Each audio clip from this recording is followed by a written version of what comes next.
with the promise of salvation through our souls, with the hope of life and everlasting joy. To the humble who will hear the Master's voice.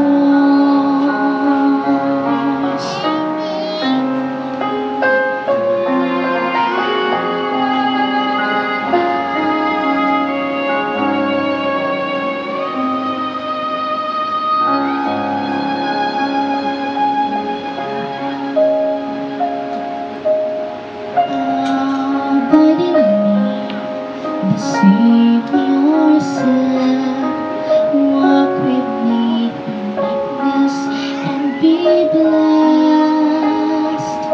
He taught them on the mountain, he taught them by the sea. In word and deed he taught them